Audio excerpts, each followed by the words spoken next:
Welcome to Daygate Resources, your weekly briefing on the strategic shifts in the world of artificial intelligence. I'm Alex. And I'm Ben.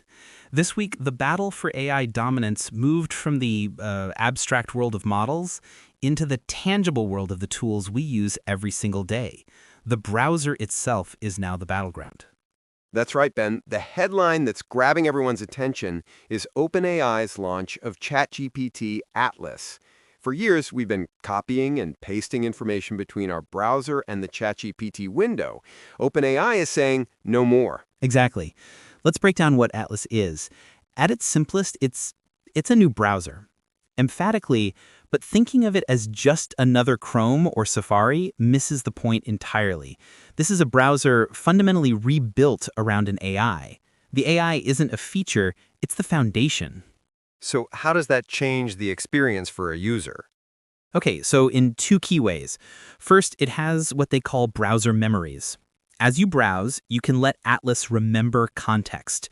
So if you spend an hour researching a topic, you can later ask ChatGPT to summarize what you found, and it knows. It's a small change that feels like a giant leap. It's like your research assistant is quietly taking notes for you in the background. That alone is a significant quality of life improvement. But it's the second feature that feels like a glimpse into the future. Talk to us about agent mode. This is where it gets wild. Agent mode, which is in preview for paid users, allows Atlas to take actions on your behalf. You can give it a high-level goal, like plan a dinner party for Saturday, and it can then open tabs, browse recipes, go to a grocery delivery website, and actually fill your shopping cart with the ingredients. Wow! It's moving from an AI that finds information to an AI that does things. It's a profound strategic shift. I mean, OpenAI isn't just competing with Google Search anymore. Right. It's now competing with the Google Chrome browser and the entire concept of how we navigate the web. They're trying to become the primary interface for our digital lives. Of course, Google has a powerful response. And interestingly, their big announcement this week takes a completely different approach. Okay. They released the Gemini 2.5 Computer Use model. Let's clarify this for our listeners. This isn't a product you can download. This is for developers, right? Precisely. If OpenAI's Atlas is a sleek, new, fully built Tesla, Google's computer use model is the revolutionary new electric engine and self-driving system that it's offering to all car manufacturers. I see. It's a powerful tool designed to do one thing incredibly well, which is understand and operate a computer's user interface. So it works by looking at the screen and deciding where to click and type, almost like a human would. Yes, it's an iterative loop. It sees the screen, decides an action, performs it, and then analyzes the new screen to decide the next step. And according to their benchmarks, it's incredibly fast and accurate. Google is essentially empowering thousands of developers to build their own agentic apps, rather than building one monolithic application themselves. Right. And they're betting on the creativity of the ecosystem. And they're also making a strong point on safety, emphasizing human-in-the-loop confirmation for sensitive actions. In the high-stakes enterprise world, that could be a critical selling point. That's the perfect transition to the other major undercurrent this week, the battle for the enterprise and the infrastructure that powers it all. Yeah.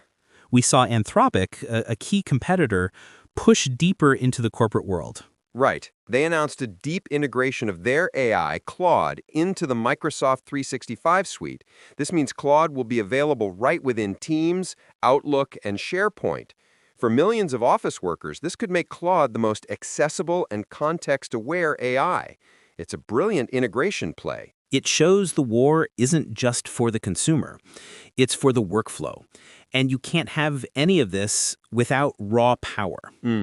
That brings us to the AMD OpenAI deal, which is arguably the most significant long-term news of the week. $100 billion deal for AMD to supply OpenAI with AI chips. For the longest time, NVIDIA has had a near monopoly on the hardware that powers this entire revolution. Yeah. It's like one company was selling all the shovels in the gold rush. And now there's a second, very serious shovel seller in town. This diversifies the supply chain, fosters competition, and could ultimately drive down the astronomical costs of training and running these massive models. Yeah. Wow.